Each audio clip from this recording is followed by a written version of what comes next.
দুর্নীতির আসলে কোনো সুযোগ নেই।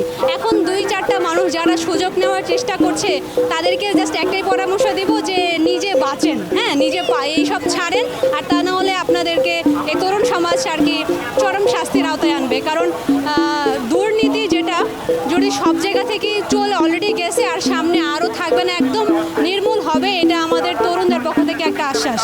এটা আমরা রাখবোই না। এই বাংলাদেশের মানুষ মানুষের জন্য কাজ করবে, দেশের উন্নতির জন্যই কাজ করবে, আর ওই লাইনেই আগাবে।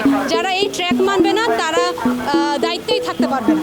যেমন 5ই আগস্টের পরের ওই দিন থেকেই যারা আন্দোলনে এক পাও আগায়নি, অনলাইনে একটা স্ট্যাটাসও দেয়নি, তারা কিন্তু 5ই আগস্টের পর থেকে এখন অবধি বিজয় মিছিল করছে যে তারাই সব কিছু করলো, তারাই আন্দোলন করলো, এবং মানে এখন তাদেরই ক্ষমতা।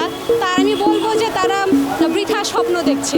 কারণ বাঙালি জাতি বাস্তবতা জানে এবং সব কিছুই দেখছে যে প্রকৃতপক্ষে কারা এসব করছে, কারা ভালো চায় আর কারা খারাপ চায়। তো শুধু শুধু ক্ষমতার আশা করেও লাভ নেই। যদি তারা দেশের মানুষের জন্য প্রকৃতপক্ষে এগিয়ে আসে তবেই জনগণ অ্যাকসেপ্ট করবে, তাছাড়া না।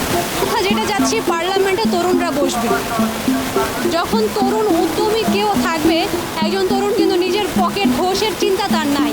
এই বয়সটা কিন্তু থাকে যে আমি কিছু করব, দেশের জন্য কিছু করব। তো এই তরুণরা পার্লামেন্টে কিন্তু এর আগে সুযোগ পায়নি। তো এখন যেটা হচ্ছে এবং হবে, তো এই স্বপ্নটাই আমরা দেখি। এখন আগে কি হতো, রাজার ছেলে রাজা হতো, কিন্তু এখন রিক্সাওয়ালার ছেলেও রাজা হবে। ওকে, তো এখন কোনো ভেদাভেদ নাই।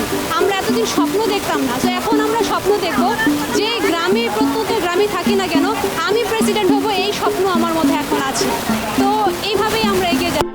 এই তত্ত্বাবধায়ক বা এই বর্তমান যে অন্তর্বর্তীকালীন সরকার, সেই নিশ্চয়তা বা সেই ক্লাইমেটটা তৈরি করে দিচ্ছে যে সবাই স্বপ্ন দেখছে আর সবাই সেই জায়গায় পৌঁছবে। ইনশাল্লাহ আমরা একটা সুন্দর একটা বাংলাদেশ পেতে যাচ্ছি।